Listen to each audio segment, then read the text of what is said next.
Hi friends, media ಜಗತ್ತಿಗೆ ಸ್ವಾಗತ. Friends, ನಮ್ಮ ರಾಜ್ಯ ಇದುವರೆಗೆ ಕಂಡ ಮುಖ್ಯಮಂತ್ರಿಗಳು ಯಾವೆಲ್ಲ ಕಾರಣಕ್ಕೆ ರಾಜೀನಾಮೆ ಕೊಟ್ಟಿದ್ದಾರೆ ಗೊತ್ತಾ?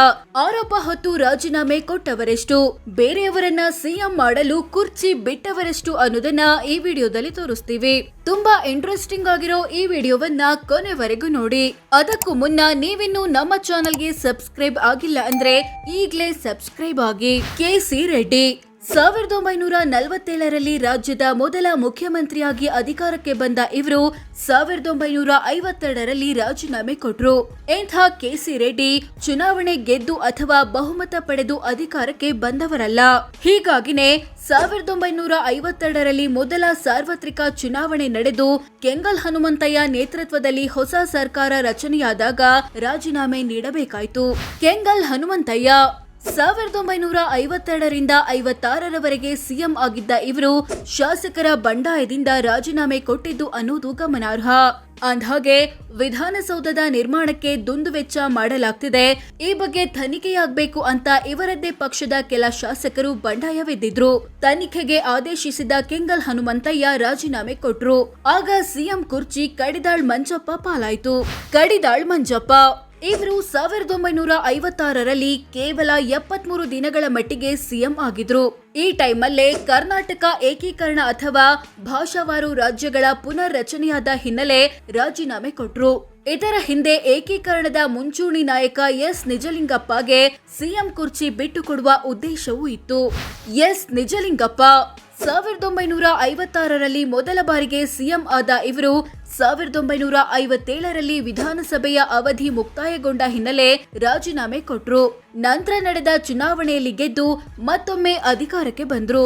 1957ರಲ್ಲಿ ಎರಡನೇ ಬಾರಿಗೆ ಸಿಎಂ ಆದ ಇವರು 1958ರಲ್ಲಿ ಬಣ ರಾಜಕೀಯಕ್ಕೆ ಬೇಸತ್ತು ರಾಜೀನಾಮೆ ಕೊಟ್ರು. ಎದುರಾಳಿ ಬಣದ ನಾಯಕ ಬಿಡಿ ಜತ್ತಿ ಸಿಎಂ ಆದ್ರು.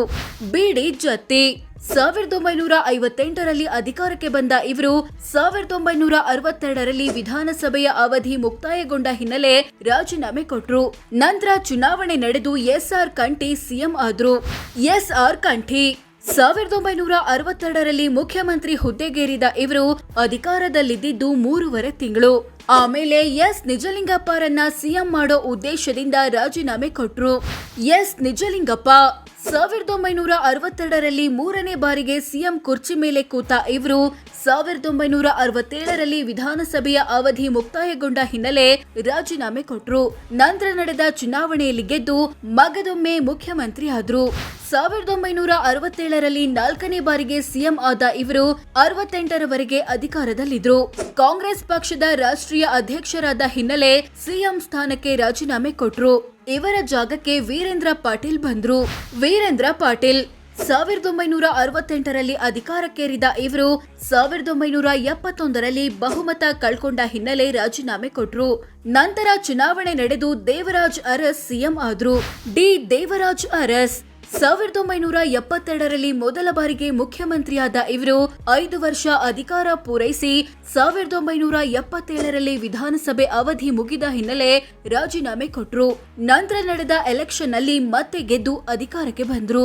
1978ರಲ್ಲಿ ಎರಡನೇ ಬಾರಿಗೆ ಸಿಎಂ ಆದ ಇವರು 1980ರಲ್ಲಿ ಬಹುಮತ ಕಳೆದುಕೊಂಡ ಹಿನ್ನೆಲೆ ರಾಜೀನಾಮೆ ಕೊಟ್ರು. ಸಿಎಂ ಕುರ್ಚಿ ಮೇಲೆ ಆರ್ ಗುಂಡೂರಾವ್ ಕೂತ್ರು. ಆರ್ ಗುಂಡೂರಾವ್ 1980ರಲ್ಲಿ ಮುಖ್ಯಮಂತ್ರಿಯಾದ ಇವರು 1983ರಲ್ಲಿ ವಿಧಾನಸಭೆ ಅವಧಿ ಮುಕ್ತಾಯಗೊಂಡ ಹಿನ್ನೆಲೆ ರಾಜೀನಾಮೆ ಕೊಟ್ರು. ನಂತರ ನಡೆದ ಚುನಾವಣೆಯಲ್ಲಿ ರಾಮಕೃಷ್ಣ ಹೆಗಡೆ ಗೆದ್ದು ಅಧಿಕಾರಕ್ಕೆ ಬಂದ್ರು. ರಾಮಕೃಷ್ಣ ಹೆಗಡೆ 1983ರಲ್ಲಿ ಸಿಎಂ ಆದ ಇವರು 85ರಲ್ಲಿ ರಾಜೀನಾಮೆ ಕೊಟ್ರು. ತಮ್ಮ ಸರ್ಕಾರ ಮತ್ತು ಪಕ್ಷದ ಪ್ರಸಿದ್ಧತೆ ಕುಸಿದಿದೆ ಅನ್ಕೊಂಡು ರಾಜೀನಾಮೆ ಕೊಟ್ಟು ಹೊಸದಾಗಿ ಚುನಾವಣೆಗೆ ಹೋದ್ರು. ಅದರಲ್ಲಿ ಗೆದ್ದು ಮತ್ತೊಮ್ಮೆ ಅಧಿಕಾರಕ್ಕೆ ಬಂದ್ರು. 1985ರಲ್ಲಿ ಎರಡನೇ ಬಾರಿಗೆ ಸಿಎಂ ಆದ ಇವರು 88ರಲ್ಲಿ ರಾಜೀನಾಮೆ ಕೊಟ್ರು. ಇವರ ವಿರುದ್ಧ ಟೆಲಿಫೋನ್ ಕದ್ದಾಲಿಕೆಯ ಗಂಭೀರ ಆರೋಪ ಕೇಳಿಬಂತು. ಭ್ರಷ್ಟಾಚಾರದ ಆರೋಪವೂ ಇತ್ತು. ಆರೋಪಗಳನ್ನ ತಳ್ಳಿ ಹಾಕುತ್ತಲೇ ರಾಜೀನಾಮೆ ಕೊಟ್ರು. ಆಗ ಸಿಎಂ ಸ್ಥಾನ ಎಸ್ಆರ್ ಬೊಮ್ಮಾಯಿ ಪಾಲಾಯಿತು. ಎಸ್ಆರ್ ಬೊಮ್ಮಾಯಿ 1988ರಲ್ಲಿ ಅಧಿಕಾರಕ್ಕೇರಿದ ಇವರು ಹತ್ತತ್ರ 1 ವರ್ಷ ಸಿಎಂ ಆಗಿದ್ರು. ಹೀಗಿರುವಾಗ್ಲೇ ಸರ್ಕಾರ ಬಹುಮತ ಕಳೆದುಕೊಂಡಿದೆ ಅನ್ಕೊಂಡು ರಾಜ್ಯಪಾಲರು ಸರ್ಕಾರವನ್ನ ವಜಾ ಮಾಡ್ಬಿಟ್ರು. ಆದ್ರೆ ಬಹುಮತ ಸಾಬೀತುಪಡಿಸಲು ಬೊಮ್ಮಾಯಿಗೆ ಅವಕಾಶ ಕೊಡದ ರಾಜ್ಯಪಾಲರ ನಡೆ ವಿರುದ್ಧ ಭಾರಿ ಆಕ್ರೋಶ ಕೇಳಿಬಂತು. ನಂತರ ಚುನಾವಣೆ ನಡೆದು ವೀರೇಂದ್ರ ಪಾಟೀಲ್ ಸಿಎಂ ಆದ್ರು. ವೀರೇಂದ್ರ ಪಾಟೀಲ್ 1989ರಲ್ಲಿ ಸಿಎಂ ಆದ ಇವರು 1 ವರ್ಷ ಅಧಿಕಾರದಲ್ಲಿದ್ರು. ಹೀಗಿರುವಾಗ್ಲೇ ರಾಜ್ಯದಲ್ಲಿ ಕಾನೂನು ಸುವ್ಯವಸ್ಥೆ ಹದಗೆಟ್ಟಿದೆ ಅಂತ ಹೇಳಿ ಸರ್ಕಾರವನ್ನ ಅಮಾನತು ಮಾಡಿದ್ರು ರಾಜ್ಯಪಾಲರು. ಅಂದ್ಹಾಗೆ ವೀರೇಂದ್ರ ಪಾಟೀಲ್ಗೆ ಸ್ಟ್ರೋಕ್ ಬಡ್ದಿತ್ತು. ರಾಜ್ಯದಲ್ಲಿ ಕೋಮು ಗಲಭೆಗಳು ಹೆಚ್ಚಾಗಿದ್ವು. ಇಂಥ ಟೈಮಲ್ಲಿ ರಾಜ್ಯಪಾಲರ ಮೂಲಕ ಸರ್ಕಾರವನ್ನ ಅಮಾನತು ಮಾಡಿಸಿದ್ದು ರಾಜೀವ್ ಗಾಂಧಿ ಅನ್ನೋ ಆರೋಪವಿದೆ. ನಂತರ ಬಂಗಾರಪ್ಪ ಸಿಎಂ ಆದ್ರು. ಬಂಗಾರಪ್ಪ 1990ರಲ್ಲಿ ಸಿಎಂ ಆದ ಇವರು 1992ರಲ್ಲಿ ರಾಜೀನಾಮೆ ಕೊಟ್ರು. ಇವರಿಗೆ ಶಾಸಕರು ಮತ್ತು ಸಚಿವರ ಬೆಂಬಲ ಕಮ್ಮಿ ಇತ್ತು ಎನ್ನಲಾಯಿತು. ಅಲ್ಲದೆ ಸರ್ಕಾರದ ವಿರುದ್ಧ ಭ್ರಷ್ಟಾಚಾರದ ಆರೋಪವು ಕೇಳಿಬಂತು. ಹೀಗಾಗಿ ಸಿಎಂ ಬದಲಾಯಿಸಿದ ಹೈಕಮಾಂಡ್ ವೀರಪ್ಪ ಮೊಯ್ಲಿಗೆ ಅಧಿಕಾರ ಕೊಡ್ತು. ವೀರಪ್ಪ ಮೊಯ್ಲಿ 1992ರಲ್ಲಿ ಮುಖ್ಯಮಂತ್ರಿಯಾದ ಇವರು 1994ರಲ್ಲಿ ವಿಧಾನಸಭೆ ಅವಧಿ ಮುಕ್ತಾಯಗೊಂಡ ಹಿನ್ನೆಲೆ ರಾಜೀನಾಮೆ ಕೊಟ್ರು. ಬಳಿಕ ನಡೆದ ಚುನಾವಣೆಯಲ್ಲಿ ದೇವೇಗೌಡರು ಗೆದ್ದು ಸಿಎಂ ಆದ್ರು. ಡಿ ದೇವೇಗೌಡ 1994ರಲ್ಲಿ ಮುಖ್ಯಮಂತ್ರಿಯಾದ ಇವರು 1.5 ವರ್ಷ ಅಧಿಕಾರದಲ್ಲಿದ್ರು. ಇದೇ ಟೈಮಲ್ಲಿ ಪ್ರಧಾನಿ ಆಗುವ ಅವಕಾಶ ಸಿಕ್ಕಿದ್ರಿಂದ ಮುಖ್ಯಮಂತ್ರಿ ಸ್ಥಾನಕ್ಕೆ ರಾಜೀನಾಮೆ ಕೊಟ್ರು. ಆಗ ಸಿಎಂ ಕುರ್ಚಿ ಜೆಎಚ್ ಪಟೇಲ್ ಪಾಲಾಯಿತು. ಜೆಎಚ್ ಪಟೇಲ್ 1996ರಲ್ಲಿ ಮುಖ್ಯಮಂತ್ರಿಯಾದ ಇವರು 99ರಲ್ಲಿ ವಿಧಾನಸಭೆ ಅವಧಿ ಮುಕ್ತಾಯಗೊಂಡ ಹಿನ್ನೆಲೆ ರಾಜೀನಾಮೆ ಕೊಟ್ರು. ಎಂ ಕೃಷ್ಣ 1999ರಲ್ಲಿ ಸಿಎಂ ಆದ ಇವರು 5 ವರ್ಷ ಅಧಿಕಾರ ಪೂರೈಸಿ 2004ರಲ್ಲಿ ವಿಧಾನಸಭೆ ಅವಧಿ ಮುಗಿದ ಹಿನ್ನೆಲೆ ರಾಜೀನಾಮೆ ಕೊಟ್ರು. ಧರಮ್ ಸಿಂಗ್ 2004ರಲ್ಲಿ ಕಾಂಗ್ರೆಸ್ ಜೆಡಿಎಸ್ ಸಮ್ಮಿಶ್ರ ಸರ್ಕಾರದಲ್ಲಿ ಸಿಎಂ ಆದ ಇವರು 2006ರಲ್ಲಿ ಬಹುಮತ ಕಳೆದುಕೊಂಡು ರಾಜೀನಾಮೆ ಕೊಟ್ರು. ಜೆಡಿಎಸ್ನ ಕೆಲ ಶಾಸಕರು ಕುಮಾರಸ್ವಾಮಿ ನೇತೃತ್ವದಲ್ಲಿ ಬಂಡಾಯ ಎದ್ದಿದ್ದೇ ಇದಕ್ಕೆ ಕಾರಣ. ಡಿ ಕುಮಾರಸ್ವಾಮಿ 2006ರಲ್ಲಿ ಜೆಡಿಎಸ್ ಬಿಜೆಪಿ ಸಮ್ಮಿಶ್ರ ಸರ್ಕಾರದಲ್ಲಿ ಸಿಎಂ ಆದ ಇವರು 2007ರಲ್ಲಿ ಬಹುಮತ ಕಳೆದುಕೊಂಡ ಹಿನ್ನೆಲೆ ರಾಜೀನಾಮೆ ನೀಡಿದ್ರು. ಎಚ್ಡಿಕೆ ಸರ್ಕಾರಕ್ಕೆ ಬಿಜೆಪಿ ಕೊಟ್ಟಿದ್ದ ಬೆಂಬಲ ವಾಪಸ್ ಪಡೆದಿದ್ದೇ ಇದಕ್ಕೆ ಕಾರಣ. ಬಿಎಸ್ ಯಡಿಯೂರಪ್ಪ 2007ರಲ್ಲಿ ಮೊದಲ ಬಾರಿಗೆ ಸಿಎಂ ಆದ ಇವರು ಬರೀ 7 ದಿನ ಅಧಿಕಾರದಲ್ಲಿದ್ರು. ಬಿಜೆಪಿಗೆ ಜೆಡಿಎಸ್ ಬೆಂಬಲ ಸಿಗದ ಹಿನ್ನೆಲೆ ಬಹುಮತ ಕಳ್ಕೊಂಡು ರಾಜೀನಾಮೆ ಕೊಟ್ರು. ನಂತರ ಚುನಾವಣೆ ನಡೆದು ಮತ್ತೊಮ್ಮೆ ಸಿಎಂ ಆದ್ರು. 2008ರಲ್ಲಿ 2ನೇ ಬಾರಿಗೆ ಸಿಎಂ ಆದ ಯಡಿಯೂರಪ್ಪ 2011ರಲ್ಲಿ ರಾಜೀನಾಮೆ ಕೊಟ್ರು. ಇವರ ವಿರುದ್ಧ ಭ್ರಷ್ಟಾಚಾರದ ಆರೋಪ ಕೇಳಿ ಬಂದಿದ್ದೇ ಇದಕ್ಕೆ ಕಾರಣ. ಇದರ ಬೆನ್ನಲ್ಲೇ ಡಿ.ವಿ. ಸದಾನಂದಗೌಡರ ಹೆಸರನ್ನ ಸಿಎಂ ಸ್ಥಾನಕ್ಕೆ ಸೂಚಿಸಿದ್ರು ಬಿಎಸ್ವೈ. ಡಿ.ವಿ. ಸದಾನಂದಗೌಡ 2011ರಲ್ಲಿ ಮುಖ್ಯಮಂತ್ರಿಯಾದ ಇವರು 1 ವರ್ಷದಲ್ಲಿ ರಾಜೀನಾಮೆ ನೀಡಬೇಕಾಯಿತು. ಇದಕ್ಕೆ ಬಣ ರಾಜಕೀಯವೇ ಕಾರಣ. ಸದಾನಂದ ಗೌಡ್ರನ್ನ ಕೆಳಗಿಳಿಸಿ ಜಗದೀಶ್ ಶೆಟ್ಟರ್ ಅನ್ನ ಸಿಎಂ ಮಾಡಬೇಕು ಅನ್ನೋದು ಯಡಿಯೂರಪ್ಪ ಬಣದ ಬೇಡಿಕೆಯಾಗಿತ್ತು.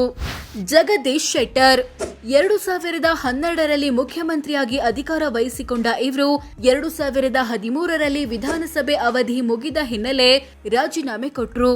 ಸಿದ್ದರಾಮಯ್ಯ 2013ರಲ್ಲಿ ಸಿಎಂ ಆದ ಇವರು 5 ವರ್ಷ ಅಧಿಕಾರ ಪೂರೈಸಿ 2018ರಲ್ಲಿ ವಿಧಾನಸಭೆ ಅವಧಿ ಮುಗಿದ ಹಿನ್ನೆಲೆ ರಾಜೀನಾಮೆ ಕೊಟ್ರು. ಬಿಎಸ್ ಯಡಿಯೂರಪ್ಪ 2018ರಲ್ಲಿ 3ನೇ ಬಾರಿಗೆ ಸಿಎಂ ಆದ ಇವರು ಬಹುಮತ ಇಲ್ಲದೆ 6 ದಿನದಲ್ಲಿ ರಾಜೀನಾಮೆ ಕೊಡಬೇಕಾಯಿತು. ಡಿ ಕುಮಾರಸ್ವಾಮಿ 2018ರಲ್ಲಿ ಜೆಡಿಎಸ್ ಕಾಂಗ್ರೆಸ್ ಸಮ್ಮಿಶ್ರ ಸರ್ಕಾರದಲ್ಲಿ ಸಿಎಂ ಆದ ಇವರು 1 ವರ್ಷದಲ್ಲೇ ರಿಸೈನ್ ಮಾಡಿದ್ರು. ಆಡಳಿತ ಪಕ್ಷದ ಕೆಲ ಶಾಸಕರು ಬಂಡಾಯವೆದ್ದು ರಾಜೀನಾಮೆ ನೀಡಿದ ಹಿನ್ನೆಲೆ ಸರ್ಕಾರ ಬಿದ್ದೋಯ್ತು. ಬಿಎಸ್ ಯಡಿಯೂರಪ್ಪ 2019ರಲ್ಲಿ 4ನೇ ಬಾರಿಗೆ ಮುಖ್ಯಮಂತ್ರಿಯಾದ ಇವರು 2021ರಲ್ಲಿ ರಾಜೀನಾಮೆ ಕೊಟ್ರು. ಇವರಿಗೆ ವಯಸ್ಸಾಗಿದ್ರಿಂದ ಸಿಎಂ ಬದಲಾವಣೆ ಮಾಡಲು ಹೈಕಮಾಂಡ್ ಮುಂದಾಯಿತು. ಬಸವರಾಜ ಬೊಮ್ಮಾಯಿ 2021ರಲ್ಲಿ ಸಿಎಂ ಆದ ಇವರು 2023ರಲ್ಲಿ ವಿಧಾನಸಭೆಯ ಅವಧಿ ಮುಕ್ತಾಯಗೊಂಡ ಹಿನ್ನೆಲೆ ರಾಜೀನಾಮೆ ನೀಡಿದ್ರು. ಸಿದ್ದರಾಮಯ್ಯ 2023ರಲ್ಲಿ ಎರಡನೇ ಬಾರಿಗೆ ಸಿಎಂ ಆದ ಇವರು ಅವಧಿ ಪೂರೈಸಿ ರಾಜೀನಾಮೆ ಕೊಡ್ತಾರಾ ಅಥವಾ ಅವಧಿಗೂ ಮುನ್ನವೇ ಸಿಎಂ ಬದಲಾವಣೆ ಆಗುತ್ತಾ ಅಥವಾ ಮೂಡ ಹಗರಣದ ಆರೋಪ ಹಿನ್ನೆಲೆ ರಾಜೀನಾಮೆ ಕೊಡ್ತಾರಾ ಅನ್ನೋದನ್ನ ಕಾದು ನೋಡ್ಬೇಕಿದೆ. ಈ ಬಗ್ಗೆ ನಿಮ್ಗೆ ಏನನ್ಸುತ್ತೆ ಕಾಮೆಂಟ್ ಮಾಡಿ ತಿಳಿಸಿ. ಹಾಗೆ ವಿಡಿಯೋ ಇಷ್ಟ ಆಗಿದ್ರೆ ಲೈಕ್ ಮಾಡಿ, ಶೇರ್ ಮಾಡಿ, ನಮ್ಮ ಚಾನೆಲ್ಗೆ ಸಬ್ಸ್ಕ್ರೈಬ್ ಆಗಿ. ಧನ್ಯವಾದ.